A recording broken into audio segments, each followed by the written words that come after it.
If we look at the amount of intervention right now, it would seem as if there was a crisis unfolding right before our very eyes. But listen carefully, and all you can hear are crickets chirping in the night. There has never been a time in history where this much volatility has been present, yet so many are unaware. It's like a bad dream. The question is, when are we going to wake up? You came here for the truth, so let me unveil that for you. Today we're going to look at topics all around the world, showing you China, emerging markets. I want to show you charts, articles, and so much more. Let's begin by taking a look at the Dow Jones. In the US, the markets have been stronger than many other countries. And this right here shows us, however, that we do have apparent weakness appearing here on the 200-day moving average. Despite the fact that the market had come up somewhat, it's still below that all-important, according to the traders and the algorithms, 200-day moving average. Looking at this, the S&P 500 has really shown itself to be much stronger than some others, and I'll show you more of that in a moment. But look at the Goldman Sachs Financial Conditions Index, and you will see that that has declined. Everything came to that sudden halt at the end of January, and there are several indicators showing us the weakness ever since then. Take a look at what has happened with China's currency here. We could say that this is being done completely intentionally. It has some positive and negative side effects. When you devalue your currency, obviously it's going to make it possible for you to export. With that advantage, people are going to be getting them cheaper. At the same time, you have debt that's being purchased all the time. So China may decide they want to buy some US debt. Well, now that's more expensive for them because their currency is devalued. So it's something that they have to play with, and they can't necessarily just say, okay, we're not going to buy any more of that. They have to make a plan. There are reserves. They need to maintain the different foreign exchange rates and everything, and that is all manipulated on a daily basis by every country. So it's not just so black and white as if they can just stop buying them tomorrow. And all of this has happened here since the summit. I think it's very interesting and timely what has occurred. We're looking at Argentina now, and I think it is amazing to see that this country's currency has suffered in such a short period of time. What happened here? Now I'm showing you Argentina, but I've shown you Venezuela as well. I showed you Pakistan recently, Turkey, and of course China, as I just showed you. Other countries, they're all doing it. But I want to show you one more, but just quickly. Argentina's garbage 100-year bond is now dropping 76 cents on the dollar at this time.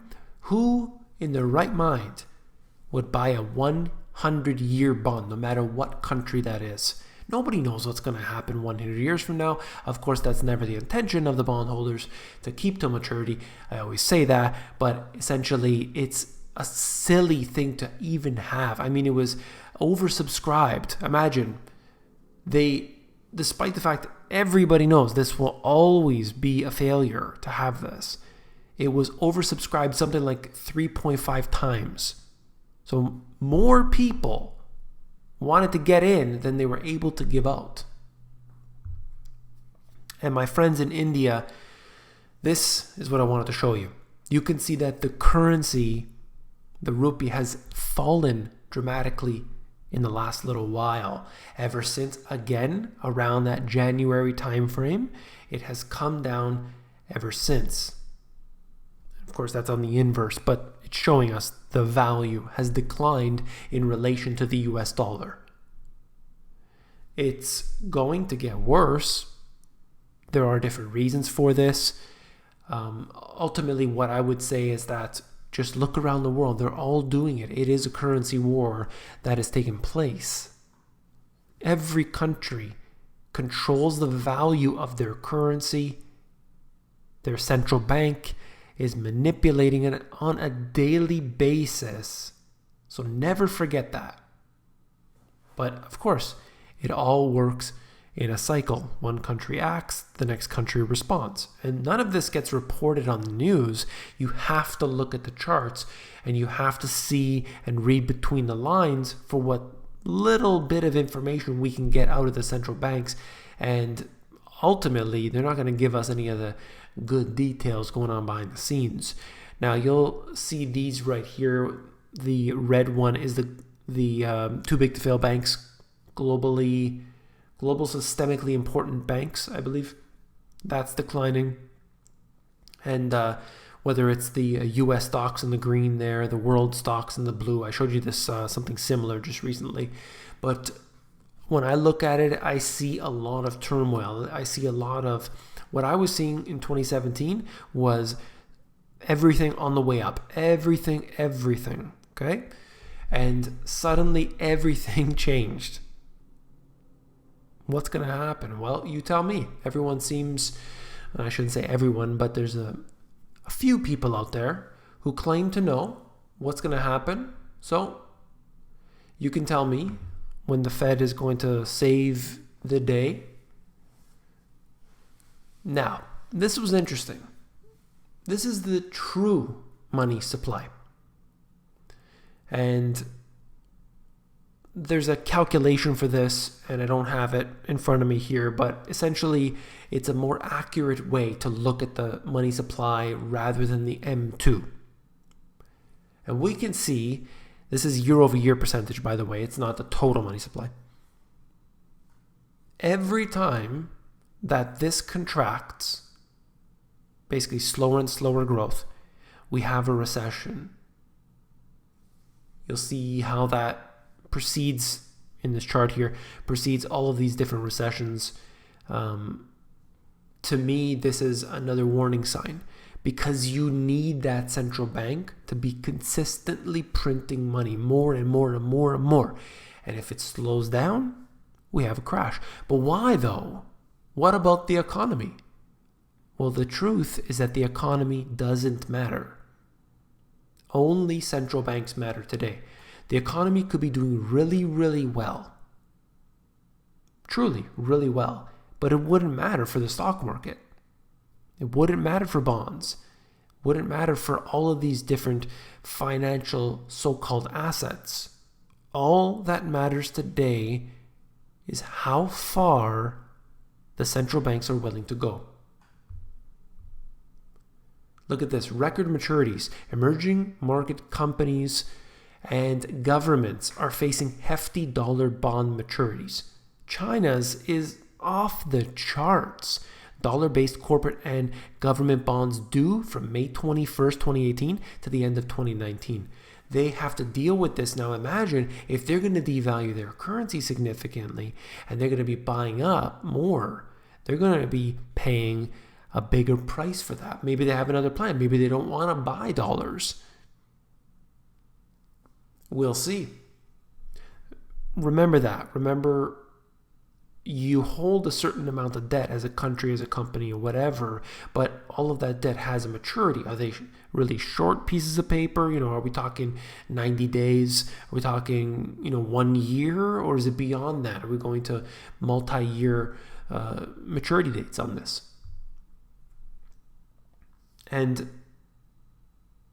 I mean, whenever I see information like this, I laugh. I mean, some people, they watch comedy, television, and they have a laugh. I look at Japan and I see the amount of intervention that this country has, and this chart, like, to me, maybe I'm have a odd sense of humor, but this chart here is funny to me. Bank of Japan ownership of Japan's government bonds is at 42%. Printing money to buy up 75% of the ETFs, 42% of the government bonds, and they are now a shareholder. I believe I read this statistic. They are now a top 10 shareholder in the biggest companies of Japan. The Bank of Japan is not, I repeat, is not the model of success of quantitative easing. I keep hearing that in the financial industry. People have told me that. People in the comment section have told me that. And in general, I see that in the media. Oh, look how well they're doing. They're the second biggest economy. They're the third biggest economy. They have this and that. Is it really the situation? Or are we fooling ourselves? Investors are doing a deep dive into the riskiest subprime debt. No, this is not an article from 2007. This is current information. Once again, making the same stupid mistakes, and then we have to say, what the hell were you thinking? Investors hunting for better returns and doubling down on risk in a far-flung corner of the U.S. bond market. Nowhere is this more striking than in the markets for asset-backed securities and collateralized loan obligations. Is anybody getting any deja vu? Below investment grade ABS, asset-backed securities, are on track this year to account for its biggest slice of the overall sector since before the financial crisis.